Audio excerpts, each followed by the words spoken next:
Hello, everybody. It's late in the afternoon in California, Friday the 26th of September. I'll probably put this out tomorrow on Saturday. It's time for technology. That was the week, and this is the week that, according to Keith, OpenAI just shifted the interface and the power. And I thought we usually end on the post of the week, but Keith, this week we may begin with the post of the week from OpenAI, which is about ChatGPT Pulse. So tell us what this new product is and why it's such a big deal, why you chose to lead. Usually you don't lead That Was the Week with a product.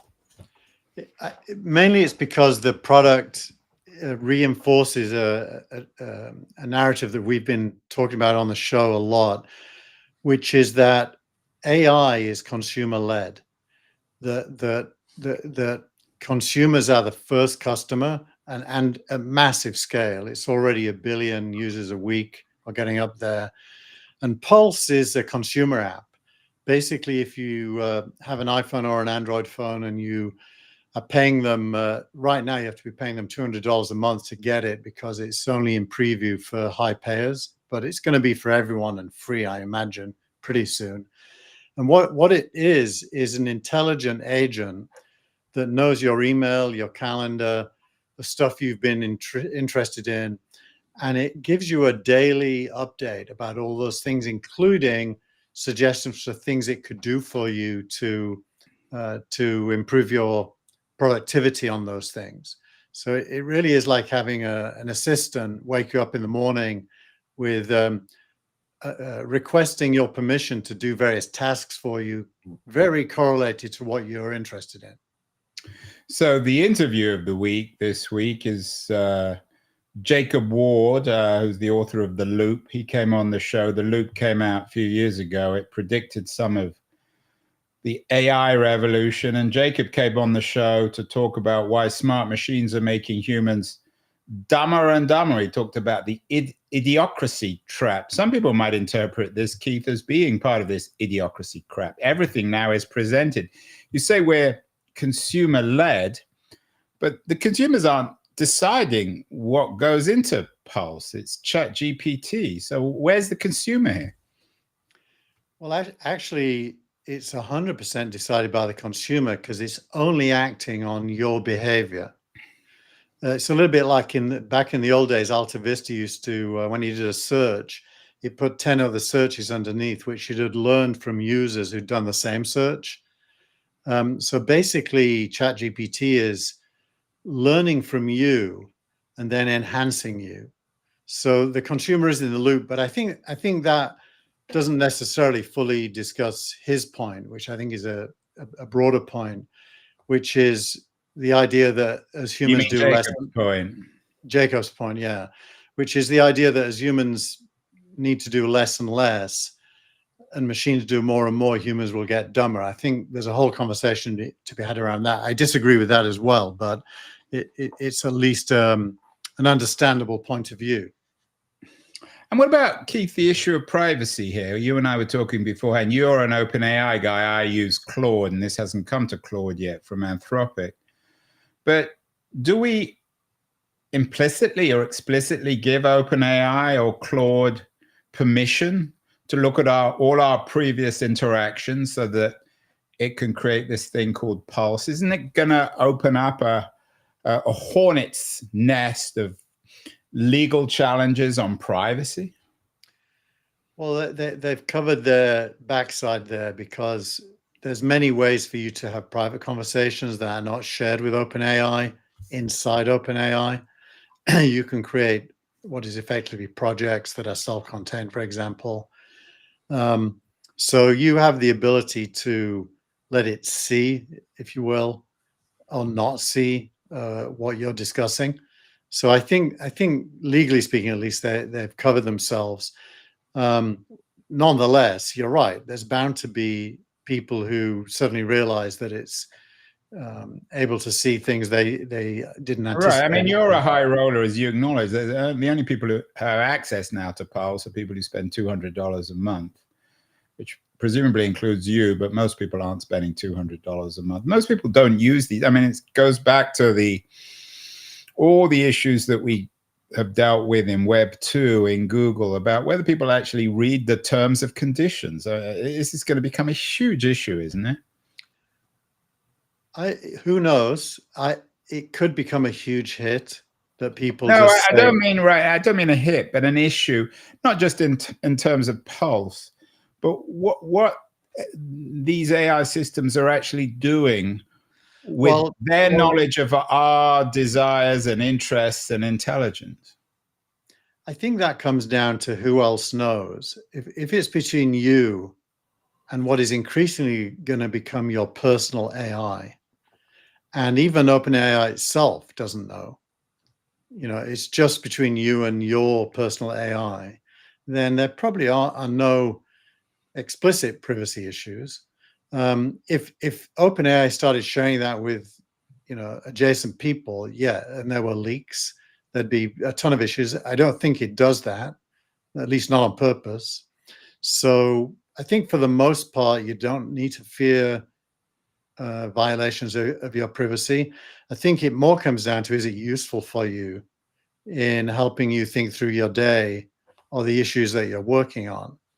And that is a private domain. It's not a public or even a semi-public domain.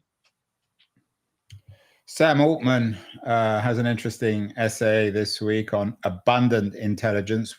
Sam Altman, of course, runs OpenAI, ChatGPT, and presumably was pretty influential in Pulse. Does he write about Pulse in abundant intelligence? What's he writing about? He doesn't particularly write about Pulse, because Pulse came out after he wrote that. What he writes about is much, much smarter models that think, in quotes, and he points to a super important thing, which is how much power will be required to drive the NVIDIA GPUs at human scale, global human scale, billions of users. And he talks about having signed a deal this week for 10 gigawatts of computing power. Now, 10 gigawatts is enormous. Even 1 gigawatt is enormous. And if you think about the infrastructure of power,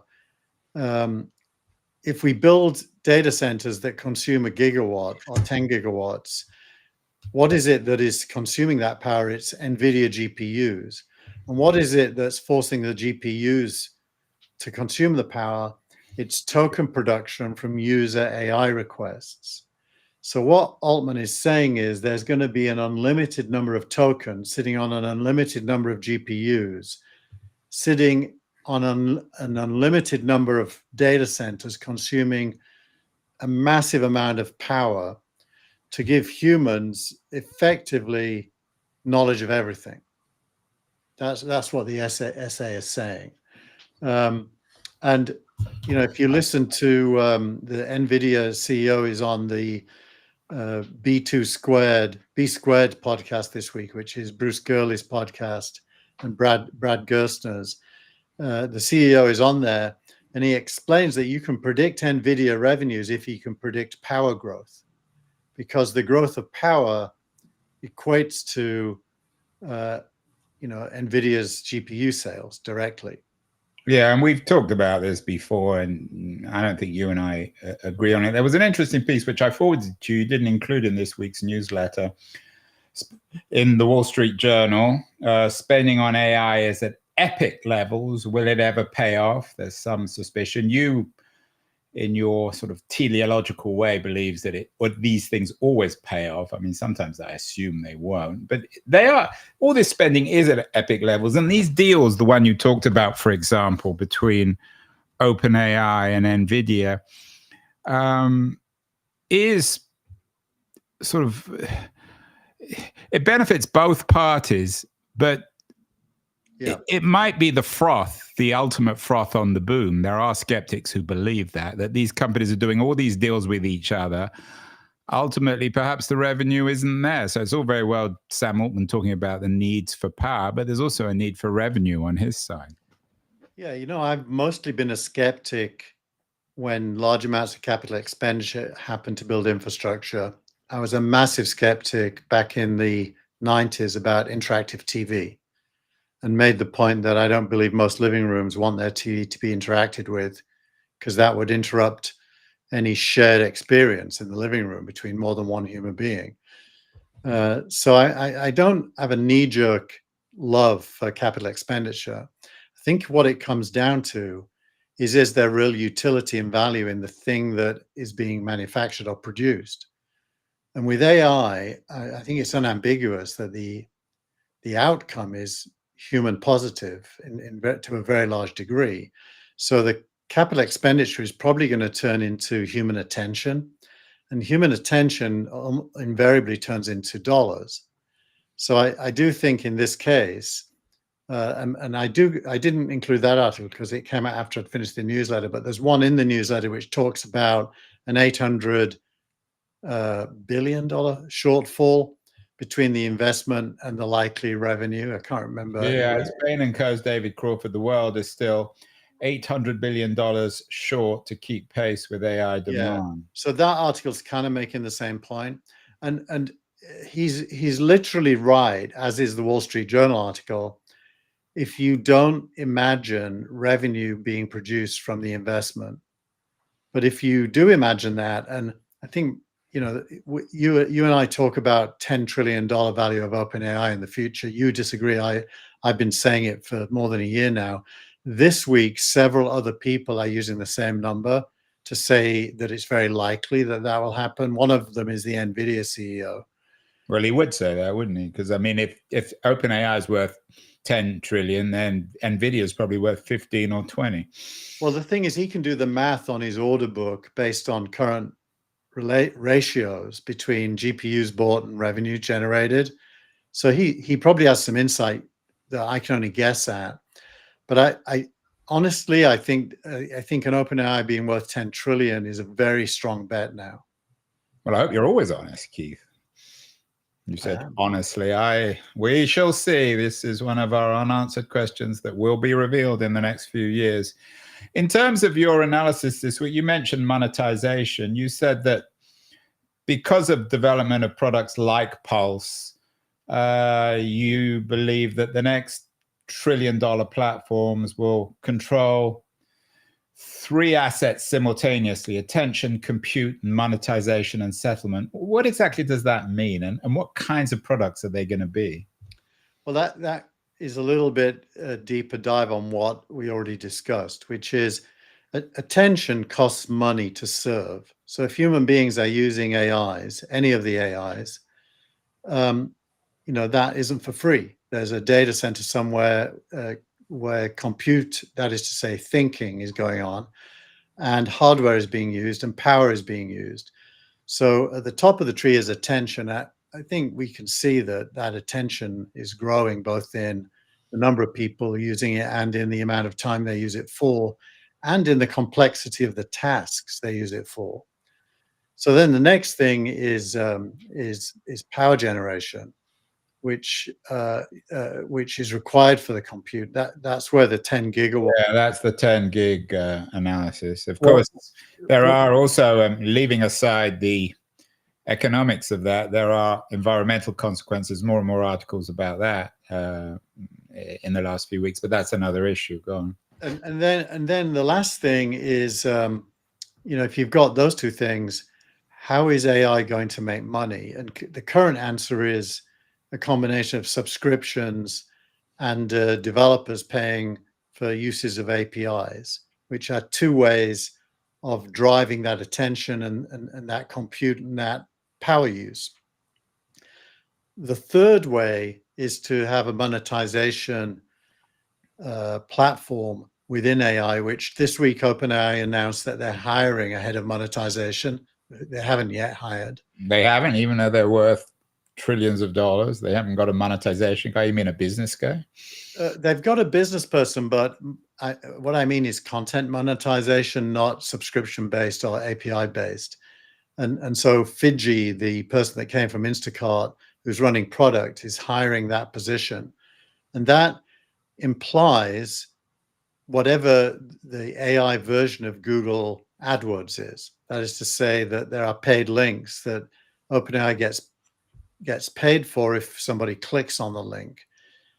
That is probably the single biggest monetization opportunity, because as you get more and more attention, and more people are clicking on things, more and more money will flow in both directions between publishers and AI. You and I have talked, I mean, when it comes to the $10 trillion monetization of Pulse, of OpenAI, one of the issues is whether OpenAI can essentially control the entire market. We've had a number of conversations about this, not maybe so recently, but certainly in the last few years and last few months and couple of years, about whether OpenAI is a different kind of company. It's more than a platform. It controls the whole stack. Is Pulse an attempt to control the stack? It's certainly an attempt to control the front door, as we've described it in the past. And the front door is the stack. If everybody right, and the two things that one of the things that you note in your editorial is the front door is migrating from search feeds to the proactive assistant, but OpenAI wants to control that front door. Yeah, so that word bundling is key. Bundling is when you become the default and everything happens through you. Unbundling is when somebody else builds, let's say, a real estate AI for buying and selling homes, and people buying and selling homes go through that instead of through you. That's unbundling. This week implies that bundling is winning. And that does speak to one or a small number of successful front doors. Anthropic clearly is one as well. Well, Anthropic, I mean, they're like Hertz and Avis, or the Soviet Union and the United States in the height of the Cold War. When one comes out with one thing, the next week the other will come out with it. So no doubt Anthropic has something like Pulse in its arsenal, so to speak. Yes, and so I do think this is the week when bundling seems to be the hot signal. But that could easily change. It depends on what people build. It's a great time to be building things, because the truth is none of us really know yet. Although it is and it isn't, because if it's really true and OpenAI control their own platform and technology, then for a startup person who wants to bundle and create smart assistants, the emergence of Pulse is rather bad news, isn't it? It implies bad news. So this week, the startup of the week is in direct competition to Pulse, for example. And the startup is Hux, who came out of Google, but some Notebook LM developers who went off in classic fashion and did their own startup. Yeah, and Hux is a front door by design. It's meant to start your day with a summary of all the things you might be interested in. It heavily leans on audio because the founders come from Notebook LM, the audio podcast tool at Google. And it launched first. And within a few days, the Hux founder had to write a blog post explaining that he's not afraid of Pulse. It validates the direction. But, deep down in his gut, he's thinking, oh, crap. They're bigger than us, and they're more likely to win the race to become the front door than we are. I mean, the real question is whether Sam can pull this miracle off. I mean, it's a war on many, many fronts. It's hard to imagine how many fronts at the moment. Are there any historical analogies? I mean, when Google was building itself, it was much less obvious what they were doing, and they somehow suddenly emerged out of their garage or out of Stanford, and they controlled the entire internet. What? Yeah. I don't know if you remember this, but there was one day when Google came out and announced that it had servers, 120 servers across the world. And I gasped, like 120. Aren't they all on the campus? Weren't they all on the Stanford campus? They weren't. They were in data centers, but Right. that was a big number in 1998, I think it was, and we all gasped. The scale now is that's like that's like a grain of rice compared to the whole universe. AI is that big. But it's a grain of sand in a desert. So your first law in terms of the emergence of pulse is the migration of the front door. And your second one is consumer pull is driving industrial scale push. You say compute energy rights become the moat. So what do you mean by that? Well, so this isn't a build it and they will come. It kind of was that 2 or 3 years ago, but now it's they're here. We need to scale up, and so by consumer pull, I mean the amount of usage and requests dwarfs the data centers and the power, and so they're racing to keep up with consumer demand, which is the opposite of the Gary Marcus point of view. I don't mean him personally, but that negative point of view, which implies that this is all BS, like interactive TV. Yeah, it's smoke and mirrors. But doesn't consumer pull, Keith, depend on price? I mean, I might be interested in Pulse, but not at $200 a month. I paid 20, and if it was included, I'd probably use it. So is one way for a company like OpenAI or Anthropic to control what you call consumer pull through price? Are they somehow perhaps overpricing these things to make sure that there isn't too much demand and then their energy centers get overrun? They are definitely doing that for sure, as a short-term way to both launch new products that wow us whilst not collapsing under the weight of usage. So they're definitely doing that. I think the trend is towards free. This computer gradient article that's in this week's newsletter talks about the spread of power needs to the edge. It's the first essay at the top there.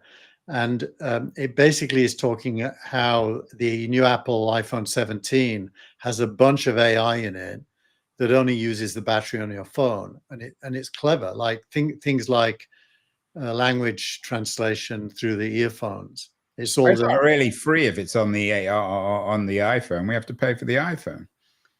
No, the power is coming from the battery. You don't need to build big data centers. Oh, I see. For it to work. Distributed power, essentially. Yeah. So I mean, but the trend will be for everything to be free and for monetization to happen within the content streams.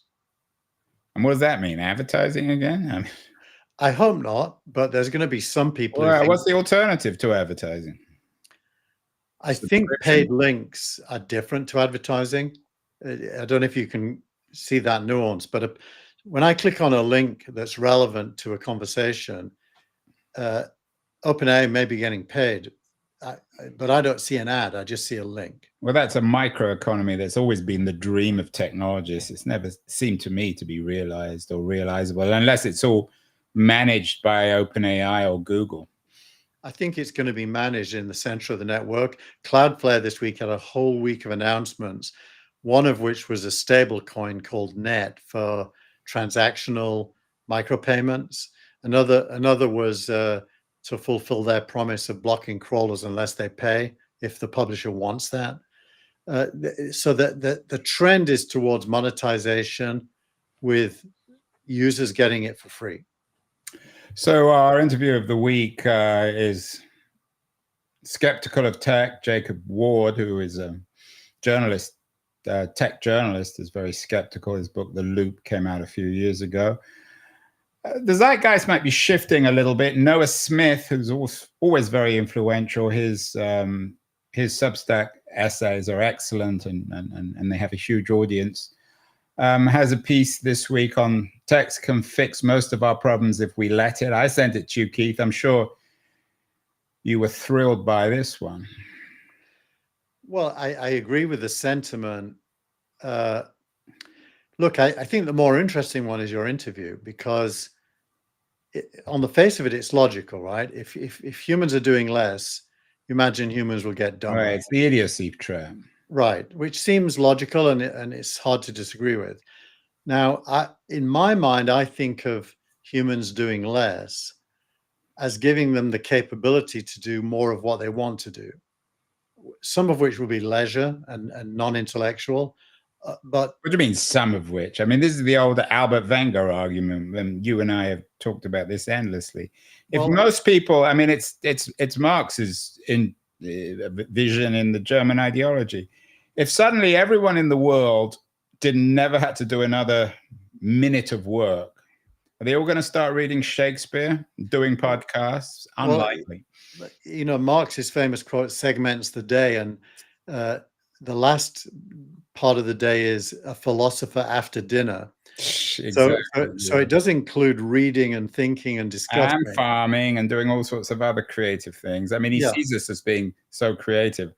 I mean, maybe it's another conversation, but I mean, even you have to acknowledge that if suddenly we were liberated from work, it wouldn't necessarily mean that we'd all start our own podcast or music label or... no, but think of you and me in our use but of we're AI. not typical, but go on. Think of ourselves. I definitely, and you can speak for yourself, but I definitely feel cleverer 2 years after I started using AI. I'm doing less of what I used to do. I'm learning a lot more things I didn't know I could learn, including, you know, practical tasks. And I definitely don't feel dumber, even though AI is doing some of the stuff I used to do. It certainly makes me more humble, which is quite an achievement. Makes me realize the limits of my own intelligence when it can digest pieces that would take me days, sometimes weeks to understand. It can do it in about 10 seconds. I'm not sure whether always the conclusions are coherent or right, but it is incredible in that sense. In that sense, it's like magic. I gave it the code base for signal rank scoring mechanism last week and asked it to write a mathematically based paper that could describe the algorithms to a math proficient reader. And it produced this 25-page paper that was completely true to the algorithms in the code, but was written as like a math professor would write it. And I tried to read it, and I could read everything except for the equations. So I copy and pasted the equations back into another area and say, tell me what this means. And it changed it back to normal language, and it was perfect. And so I couldn't have done that, but in having it do it and me read it, I learned a lot from it. So back to the Smith essay, he is a bellwether in the sense that he's influential and smart. Do you think that the zeitgeist is shifting a little bit back towards a belief in technology? Are we going to see that? There's so much skepticism these days.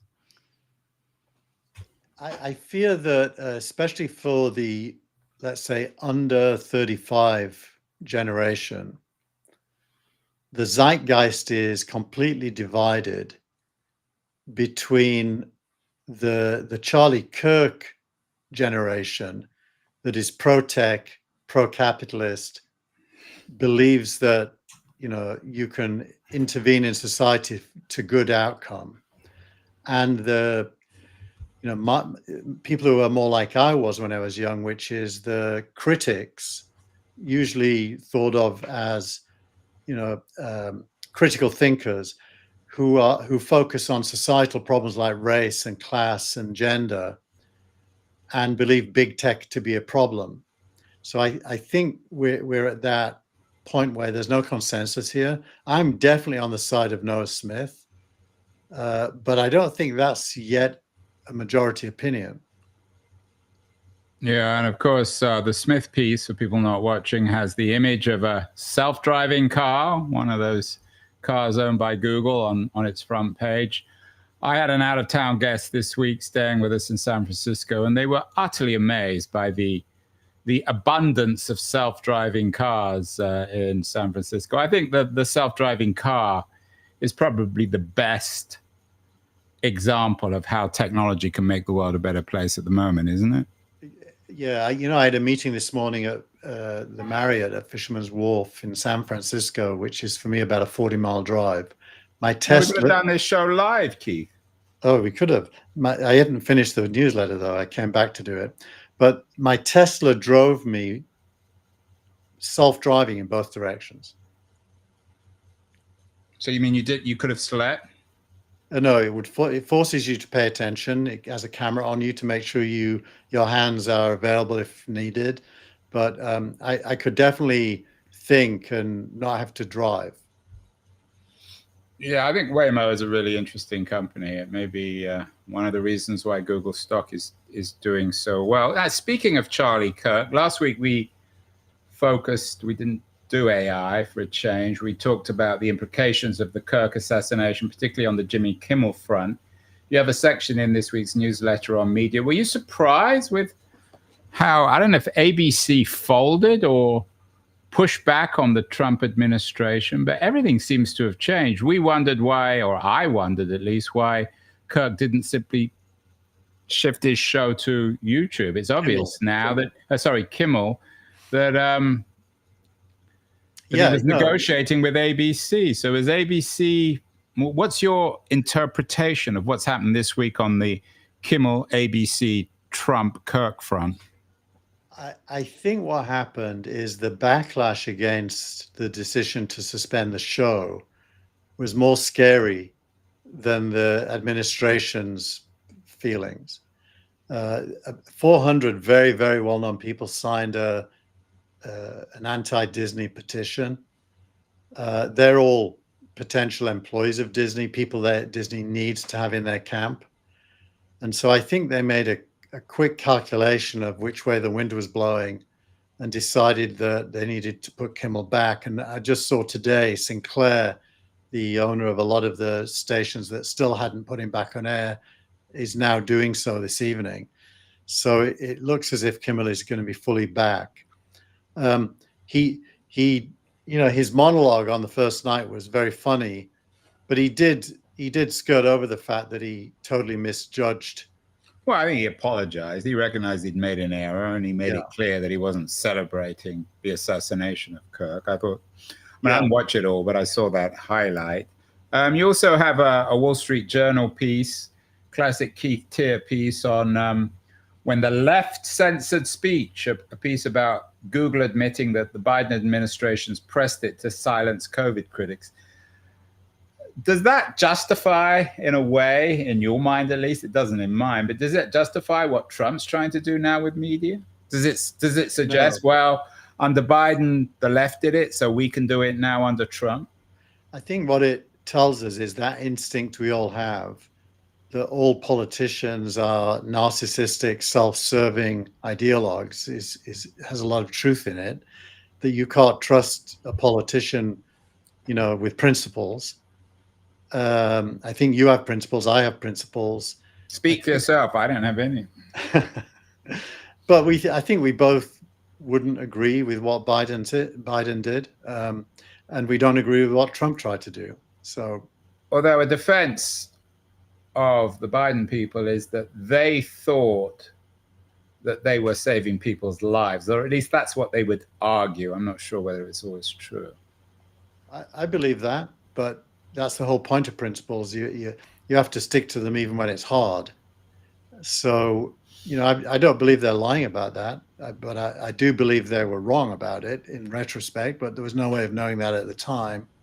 But, freedom of speech is usually, when you don't like something, the best remedy is more speech. And there was an interesting piece in the Times, which was too late for this week's newsletter, fearing that Trump might try to start interfering with the Google search engine in terms of its results. I don't know if you saw that. Is that conceivable? I would doubt that. But, the CEOs of the larger tech companies are so sycophantic right now, you never know. Yeah, although just as there was a pushback against Disney on the Kimmel decision, you would see exactly the same thing. It's hard to imagine. Finally, last week, the interview of the week was with Marshall Poe, who talked about Gutted and Glutted, the dire economics of podcasting in the AI age. You watched it. You thought it was an interesting interview, although you didn't agree with Poe. Will the product of the week, your startup of the week, will Hux amplify the gutted and glutted nature of podcasting? What actually will it mean? Well, it's creating synthetic podcasts that are topic specific on a daily basis. Sounds like my show. It isn't very good yet. I mean, you know, but it will get good. That's one thing we know with AI, that it radically improves. It will almost certainly get better, and you know they'll probably introduce. They have about 50 voices already compared to the 2 that. No, do they have yours and mine? They do not, but they need to get those, Andrew. Yeah, well, we need to call up. I'll have to have a word with my wife. We'll call up Google. Should we be fearing, Keith? Is that was the week, our weekly summary and conversation? Is it? Will we be able to put it? Will we be able to use Hux, maybe borrowing from your newsletter, to create a show without having to spend half an hour on a Friday afternoon doing it? Here's what I suspect. I suspect that news, or historically speaking, backward-looking content will become more and more automated. I think anyone trying to shape the zeitgeist will remain primarily human. Well, that's good news. You and I shape the zeitgeist, so does Noah Smith. So we're safe, Keith, are we? I think we're safe from anyone being as good as we are. That's for sure.